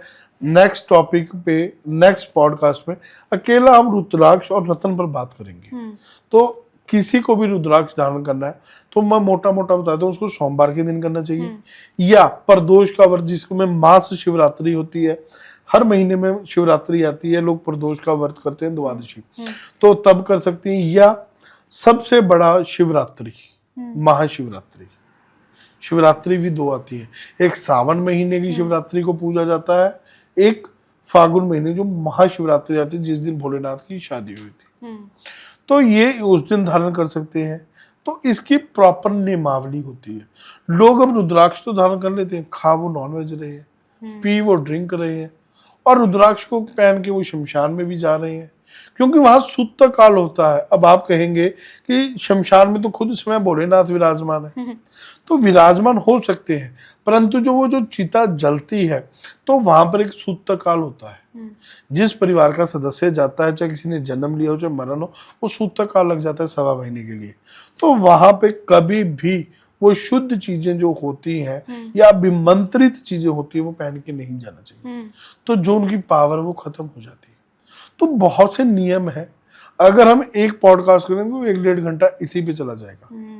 अब जैसे आपने रुद्राक्ष के बारे में बताया, तो रुद्राक्ष अगर हम पहना हुआ है हमने, तो क्या हम वॉशरूम जा सकते हैं रुद्राक्ष पहनकर? और मैंने बहुत सारे लोगों को देखा है कि वो भगवानों की मूर्तियों को धारण किया होता है, उनका रूप बनाकर सोने में या चांदी में किसी भी चीज़ में, और वो वॉशरूम जाते हैं। तो मतलब मेरे भी कई फ्रेंड्स हैं, मैंने उनको ऐसा बोला कि अगर आप किसी को पूछते हो, किसी को मानते हो और उसको पहनकर आप वॉशरूम जा रहे हो, तो ये मेरे ख्याल से सही नहीं है। ज्योतिष इस पर क्या कहता है? ज्योतिष आजकल लोगों ने रुद्राक्ष भी है, चलो भोलेनाथ का है, मूर्तियां भी है, यहीं पे भगवान शिव की फोटो बना रखी है हाथ में, उसी हाथ से आप नॉन वेज खा रहे हो, किसी का मांस खा रहे हो, ठीक है, मदिरा पी रहे हो, गलत काम भी कर रहे हो, सब कुछ कर रहे हो, भगवान भोलेनाथ को साथ रखे। सबसे बड़ी बात, और आजकल एक बहुत चलन चल रहा है, इसके साथ साथ मैं बताना चाहता हूँ दर्शकों को, जो कि लड्डू गोपाल रख रहे हैं। लड्डू गोपाल को ऐसा रख रहे हैं लोग, कहना नहीं चाहिए, जैसे ये कहते हैं हमारा दोस्त है, ये हमारा बेटा है। यार जिस दिन भगवान आपका बेटा बन गया, क्या सृष्टि का कुछ उद्धार हो सकता है? ये जितनी प्राकृतिक आफताएं आ रही हैं, जितनी ये प्रॉब्लम्स आ रही है, इंसान की वजह से तो आ रही है। झूठे आरती लग रहा है, घर में नॉन वेज बन रहा है, लड्डू गोपाल को पर्दा लगाते हैं, यार पर्दे से वो गायब थोड़ी हो जाएंगे, वो तो वहां विराजमान है ना। भगवान का ये अनादर कर रहे हैं लोग। मैं इन लोगों की कड़े शब्दों में निंदा कि जो लोग लड्डू गोपाल रखते हैं ना, इसकी मर्यादा है। उनको सात्विक रहना चाहिए, पति पत्नी को आपस से दूर रहना चाहिए। क्या रह सकते हैं? जो लोग गृहस्थ जीवन अलग जीवन है, सात्विक जीवन, संसारिक जीवन, मोह माया, ये सब भगवान ने एक बना रखे विभाग है, अलग अलग चीजें हैं। तो हम वो भी जीवन निर्वाह कर रहे हैं, करना है। मैं खुद करता हूं, मेरी शादीशुदा हो रखी है, मेरे बच्चे हैं, परंतु जिस दिन मेरे व्रत होता है, ठीक है, मैं प्रॉपर सात्विक होता हूँ। जैसे नवरात्रे होते हैं, 9 दिन में बिस्तर मेरा नीचे जमीन पर होता है, ठीक है, 9 दिन मेरा बिस्तर जमीन पे होता है। 9 दिन हमारे घर में लहसुन प्याज नहीं आता, मैं तो एक टाइम फल खाता हूँ। तो कहने का भाव करो, ये नहीं 365 दिन भगवान को याद करो, ठीक है, धोख दो, नित्य नेम करो, परंतु जो ये चीज आप कर रहे हो वो बहुत गलत कर रहे हो। 10 दिन वैसे निकाल लो, तो हाँ मैंने लड्डू गोपाल की सेवा करनी, करो ना, कौन मना कर रहा है भाई? तो 10 दिन कर दो, तो उस दिन फिर आप सब चीजों से दूर हो। सब कुछ कर आगे हैंडल वो उठा लेते थैले में, मेरे लड्डू गोपाल है, ये लड्डू गोपाल, ये आप इनके अनादर कर रहे हो, बेकदरी कर रहे हो। अच्छा, मैंने बहुत सारे लोगों को ये भी देखा है, रील्स में अक्सर मैं देखती हूँ, आपने लड्डू गोपाल का जिक्र किया तो मुझे अब याद आया कि लोग अपने ही बिस्तर पर ला कर रखते हैं और जहाँ जा रहे हैं बैग में डाल लिया, तो इस तरह की चीजें बिल्कुल गलत है। उस बिस्तर पे क्या पति पत्नी सो नहीं रहे? कहना सो नहीं रहे, उस बिस्तर पर भगवान कैसे आ जाएंगे? कभी भी मैं ये कहता हूँ, घर के मंदिर के अलावा पूरे घर में कोई भगवान की फोटो नहीं होनी चाहिए। इस पति पत्नी को अपने रूम में नहीं लगानी चाहिए। कई लेडीज मेरे पास आती है, मैं तो यार माता रानी को बहुत मानती हूँ, मैंने जगह जगह लगा रखी है, फिर भाई दुखी क्यों है? हर चीज की मर्यादा है। अति सर्वार्थे वर्जित, ये नहीं है कि आप माता रानी मानते हो तो उसका नाम जाप मत करो, करो, पर ये भी नहीं कि हर जगह बाथरूम में थोड़ी भगवान लगा देंगे, मानते हो तो लगा दोगे। बिल्कुल। तो फिर क्या रूम में पति पत्नी सो नहीं रहे? आपके रूम में कभी भी देवी देवता की फोटो नहीं होनी चाहिए, और लड्डू गोपाल हमेशा मंदिर में होनी चाहिए, क्योंकि वो एक कृष्ण अवतार है, कृष्ण का रूप है, कृष्ण स्वयं कृष्ण ही है। तो कृष्ण जी की फोटो को तो मंदिर में रख रहे हैं, तो फिर लड्डू गोपाल कौन है? अच्छा, घर की आपने बात की, मैंने बहुत सारी दुकानों में भी देखी है कि वॉल्स पे भगवान की फोटो एक सजावट के लिए भी लगी रहती है, खास तौर पर हनुमान जी की फोटो मैंने देखिए। ऑफिस में लगाना अलग चीज है, क्योंकि ऑफिस में वाइब्स आती है, साउथ दिशा में हनुमान जी की उड़ते और लगानी चाहिए, बढ़िया रहती है। ऑफिस और घर में फर्क है, क्योंकि ऑफिस में सिर्फ कारोबार कर रहे हैं, बैठे चाय पानी पी रहे हैं। ऑफिस में जहां पर गलत चीजें होती हैं, या जहां पर मदिरा का प्रयोग होता है, जहां पर नॉन वेज का प्रयोग होता है, वहां पर नहीं लगनी चाहिए। अब कोई करियाने की दुकान है, कोई उद्योगपति है, तो वहां पे तो लोग काम कर रहे हैं, तो वो तो एक वाइब्स अच्छी आएंगी। तो भगवान बुरे नहीं होते, तो उनकी एक जगह बुरी हो सकती है, उनको हम गलत जगह में लगाएंगे तो हमें गलत इफेक्ट देंगे। आपने भी रुद्राक्ष की बात की कि इस पर हम पूरा एक अलग पॉडकास्ट कर सकते हैं, और किसको रुद्राक्ष पहनना चाहिए, किसको नहीं पहनना चाहिए बता सकते हैं। लेकिन अभी मेरी ऑडियंस के लिए, मेरे व्यूअर्स के लिए आप 2 चीज़ें बता दीजिए कि हर काम के लिए रुद्राक्ष अलग से किस तरह का पहनना है। ये आपने कहा, अगर किसी को पैसे की ज़रूरत है तो वो कौन सा रुद्राक्ष पहने? वो पंचमुखी रुद्राक्ष पहने। पंचमुखी पहन सकता है या एक मुखी। एक मुखी और पंचमुखी बहुत बेस्ट रहेगा। अगर एक मुखी थोड़ा कॉस्टली होता है, तब मैंने उसका उपरतन बताया कि पंचमुखी पहन ले, जिनसे उनके प्रॉस्पेरिटी या पैसे की जो तंगी है वो दूर हो जाएगी। आपने भी पहना है रुद्राक्ष? नहीं, मैंने नहीं पहना जी। अगर मैं बिजनेस की बात करूं, अगर किसी को बिजनेस में ग्रोथ चाहिए अपने, या कोई बिजनेस स्टार्ट करने जा रहा है और तब वो रुद्राक्ष धारण करना चाहता है, तो कौन सा करे? 9 मुखी धारण कर ले वो। 9 मुखी। जी। और रिश्तों में जिसकी परेशानी, वो चाहता है मेरा रिश्ता अच्छा हो जाए, उसके लिए भी रुद्राक्ष पहन 7 सकते मुखी हैं? पहन ले वो। 7 मुखी, ठीक है। और अगर मान लीजिए जैसे आपने कहा किसी को संतान की प्राप्ति नहीं हो रही, इसके लिए भी क्या रुद्राक्ष काम करता है? उसके लिए बिल्कुल करता है, 11 मुखी रुद्राक्ष पहन सकता है। एक इसके लिए गोपाल, संतान गोपाल स्तोत्र है, उसका आप पाठ कर सकते हैं। जिनके बच्चे नहीं हो रहे, संतान गोपाल का यंत्र बनता है, उसको अभिमंत्रित करके अपने मंदिर में स्थापित कर सकते हो। कुछ चीजें होती हैं, पंचम भाव कुंडली का देख सकते हो, जिनको संतान नहीं हो रही। अब संतान जिनके नहीं हो रही, पितर दोष भी होता है, कुल देवता का भी दोष होता है। तो बहुत सी चीजें हैं, एक चीज के 10 पहलू हैं और उनके 10 अर्थ हैं। आगे से आगे स्टेप निकलते हैं, क्योंकि मेरा मानना है कुंडली में एक ग्रह देके कभी भी ज्योतिषी फल नहीं दे सकता, कभी भी कैलकुलेशन एक ग्रह के हिसाब से नहीं कर सकता। लगन कुंडली, नवमांश, दशा, नक्षत्र, राशि, ये सब चीजें देख के उसकी प्रॉपर कैलकुलेशन हो सकती है। आजकल पॉडकास्ट के माध्यम से मैं कह रहा हूँ, लोगों को अधूरा ज्ञान हानिकारक है। किसी पंडित ने बोला ऐसे कर लो ऐसा हो जाएगा, यार एक चीज बताई है क्या? मैंने फिर कह रहा हूँ, मैं हमेशा ये हर पॉडकास्ट में मैंने बोलता हूँ, पूरी चीज, पूरी जानकारी ने उसका पूरा असर देखिए, उसका पॉजिटिव नेगेटिव देखिए, देन वो चीज you will do. If you don't know about that, then you can't do. क्योंकि अधूरा ज्ञान, कई बार क्या होता है, एक चीज करने से हमारी प्रॉब्लम 2 होती है, वो अधूरी कर देते हैं ना, 2 की बजाय वो 10 हो जाती है। तो हमेशा पूरा ज्ञान लेके काम करें, तभी आपको उसका फायदा होगा और तभी आपके लिए फायदेमंद रहेगा।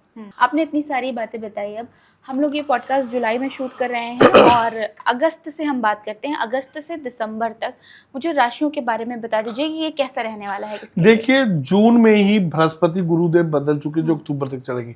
इन 6 महीनों की अगर मैं मोटी मोटी जो लास्ट ट्रांजिट हुए हैं, जून से हुए हैं, ठीक है, तो गुरु, राहु, केतु, मंगल और सूर्य और बुध, ये 6 ग्रहों का ट्रांजिट हुए हैं। कुछ ग्रह जैसे मंगल वक्री हुआ है, राहु केतु बदले हैं, गुरु भी अलग राशि में गए हैं, ठीक है, और चंद्रमा तो हर 2.25 दिन के बाद बदलते हैं। तो ये 5 से 6 ग्रहों का हुआ है, चंद्रमा तो 2 दिन बाद 7 ग्रह, तो ये मेजर ट्रांजिट है। तो इस दौरान हवाई क्रैश, हवाई यात्रा बिल्कुल भी भूल कर ना करें। मतलब ये चीज तो मैं 2025 से बोल रहा हूँ, ये 2027 तक ऐसे ही चलेंगी। हम जिसको सेफ्टी वाइज कह सकते हैं, हर दूसरे तीसरे दिन कोई ना कोई आपको खबर पढ़ने को मिलेगी या सुनने को मिलेगी, यहाँ पर हवाई जहाज क्रैश हो गया, उड़ान में प्रॉब्लम आ गई, इमरजेंसी लैंडिंग करवानी पड़ी, ऐसी प्रॉब्लम चलती रहेंगी। इसके अलावा प्राकृतिक आफत आने के पूरे चांस रहेंगे। चाहे आएंगे क्यों? क्योंकि बृहस्पति कर्क में प्रवेश किए हैं, गुरुओं के देवता, और कर्क में किए हैं, तो कर्क का क्या स्वामी कौन है? चंद्रमा, और चंद्रमा को हम रिलेट करते हैं पानी से। तो पानी से जुड़ी संबंधी आएंगे दिक्कत, जैसे बाढ़ आ सकती है, बेमौसम बारिश हो सकती है, कई जगह बारिश की जरूरत है, ठीक है, तो वहां पर फसल खराब होगी तो बारिश ही नहीं होगी, या जहां पे जरूरत नहीं है फसल वहां पे हो जाएगी। तो पानी से जुड़ी किल्लत कह सकते हैं, या ओवरफ्लो, दोनों चीजें हो सकती हैं। पानी से दिक्कत आएंगी, हवाई जहाज में दिक्कत आएंगी, उड़ान कम करें, हो सके तो 2027 अप्रैल मई तक ना ही जाएं, सेफ्टी यूज करें। अगर किसी को मैं खुद नहीं कर रहा जी, मैंने 2 मेरे अब्रॉड के प्लान थे, 2025 से मैं कहीं नहीं जा रहा। तो 2025 से ये चीजें चल रही बिल्कुल चल रही हैं। अगर मान लीजिए किसी को बहुत जरूरी काम है और इसे जाना है, वो लाल कपड़े में 8 छुहारे या 8 साबुत बादाम, ठीक है, वो अपने पॉकेट में लेके जाए साथ। लाल कपड़े में 8 साबुत बादाम अपने साथ ले जाए, या छुहारे होते हैं, लाल कपड़े में छुहारे 8 साबुत बादाम जो मर्जी ले ले, लाल कपड़े में डालकर अपनी राइट पॉकेट में डालकर या अपने बैग में डालकर लेके जाए। उनसे उनकी यात्रा का जो कष्ट है वो टल जाएगा। अब 2027 की हम बात करते हैं, इलेक्शन है 2027 में, यूपी का भी है और पंजाब में भी इलेक्शन है, तो बताइए क्या होने वाला है? देखिए, राजनीतिक किसी बड़े राजनीति की दुर्घटना भी हो सकती है, मृत्यु भी हो सकती है, बहुत कुछ हो सकता है, कई चीजें आएंगी, क्योंकि जो गुरु बदला है, जो गुरु एक मान सम्मान प्रतिष्ठा को होता है, और गुरु राजनीति से भी हम कोलैबोरेट करते हैं। तो गुरु जब हुआ है, अब जो कुंडली, जैसे कि जो अरविंद केजरीवाल की कुंडली बन रही है, जो गूगल के अंदर मेंशन है, तो अगर जैसे पंजाब में इलेक्शन 2027 में है, अभी 10 दिन पहले, मैं पंजाब से बिलोंग करता हूं, अभी 10 दिन पहले केजरीवाल साहब कह के गए हैं बठिंडा रोड शो में कि नवंबर में इलेक्शंस होंगे, और मैं ये आपके चैनल के माध्यम से, आपके पॉडकास्ट के माध्यम से, नवंबर में नहीं होंगे। ये चाहे मेरी बात नोट कर लेना सब। क्या लगता है? समय टलेगा, चाहे आगे हो, परंतु नवंबर में नहीं होंगे, पहला। दूसरा, जब से 2024 के बाद इनके नीच भंगी योग बन रहा है, ठीक है, राजभंगी योग बन रहा है। राजभंगी योग तो हो चुका है, इनका राज तो भंग हो चुका है, आम आदमी पार्टी, बिल्कुल। 24 के बाद इनको जेल यात्रा भी हो चुकी है, 24 इनको शनि की 60 सती चल रही है, राजभंगी योग बन रहा है।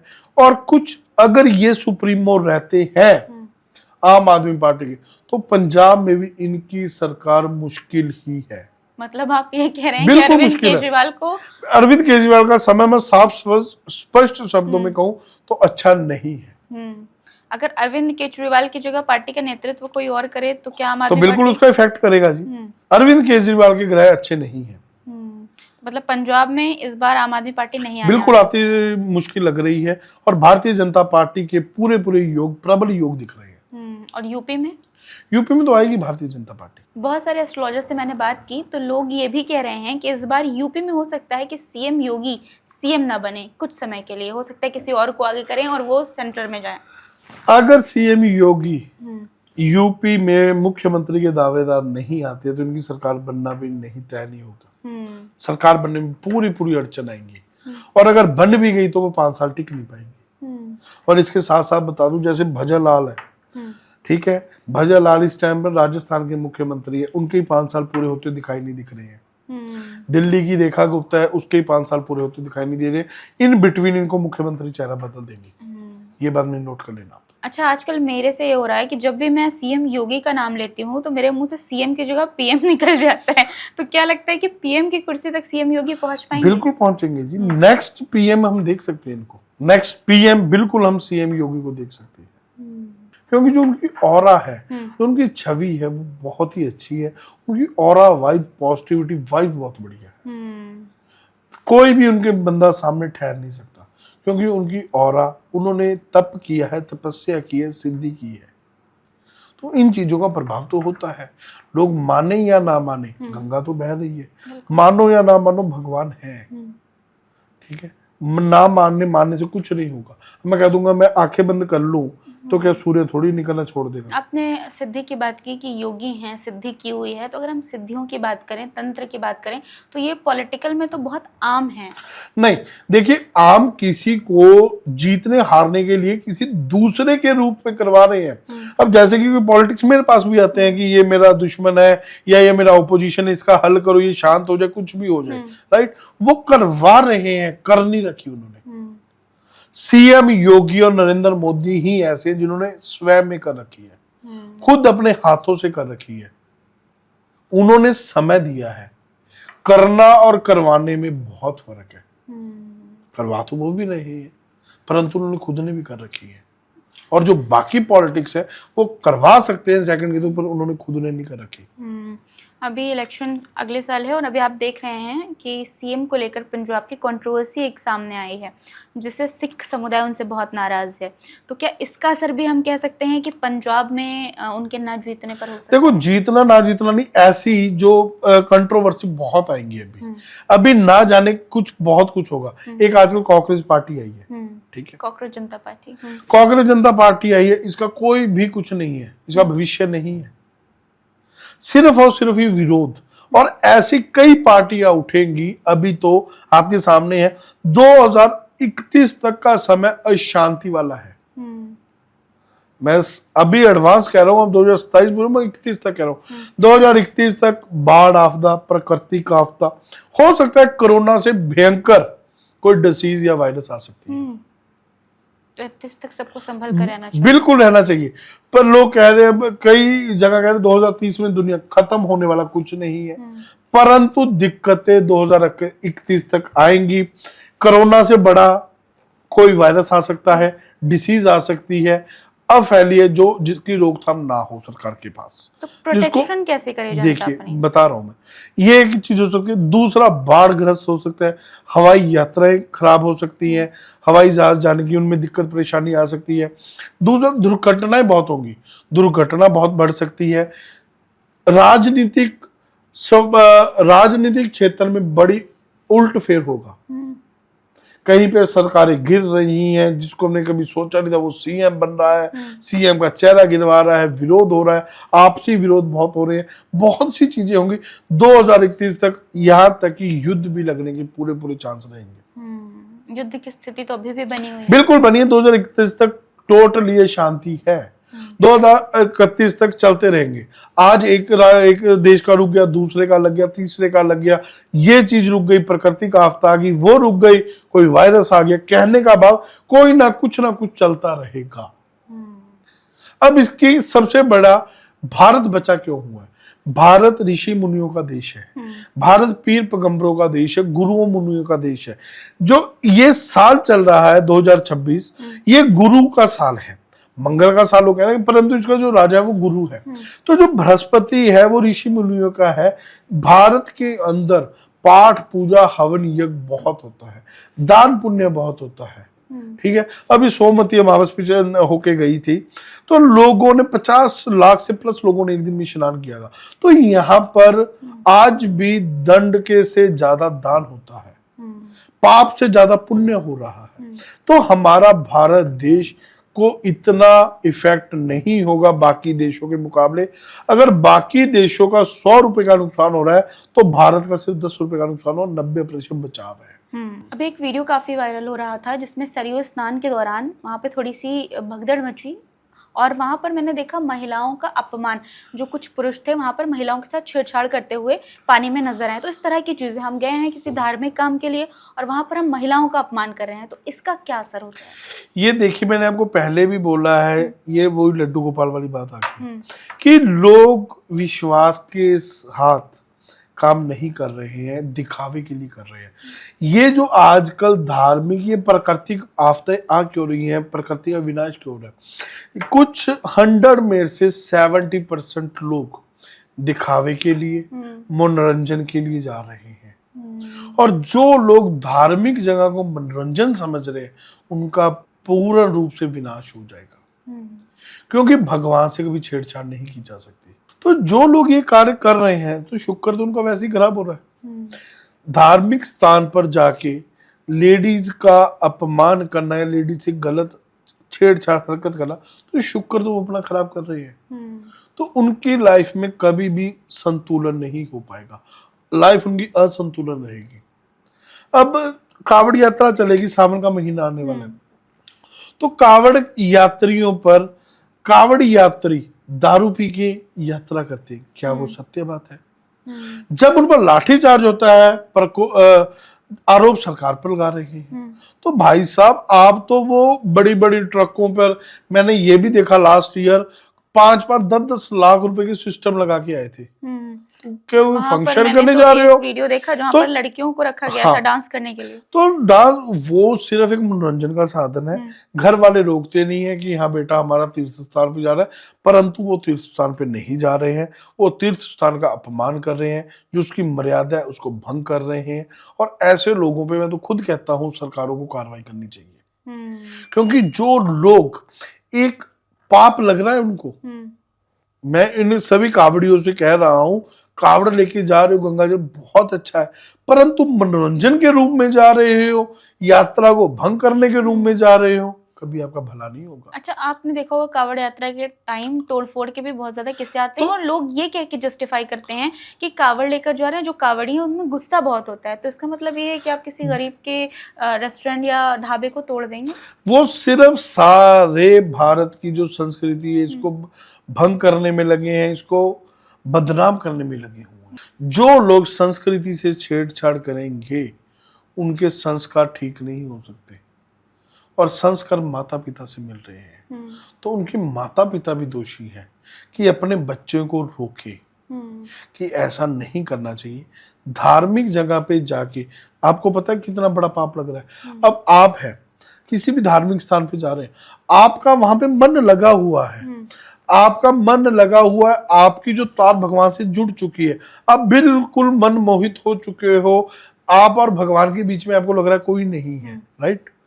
परंतु वहां पे उपद्रवी आ जाते हैं, ये उग्रवादी से कम थोड़ी है, ये आके वहां पर हाय हल्ला करना शुरू कर देते हैं, इतने बड़े बड़े गाने, तो वो आपकी तार टूट जाएगी। तो उसका श्राप किसको लग रहा है? जो लोग ये तो ये पुण्य के भागी नहीं, पाप के भागी बन रहे हैं, और इनके जो कहते हैं ना गुड बॉक्स बैड बॉक्स भर रहे हैं, और फिर कहते हैं जी हम तो सावन में हर साल जाते हैं।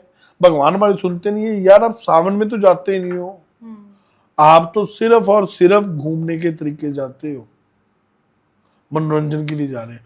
और जो लोग भगवान को मनोरंजन सोच रहे हैं या भगवान से मनोरंजन कर रहे हैं, तो भगवान उनका बहुत अच्छे से मनोरंजन कर रहा है, और वो करवा भी रहे हैं।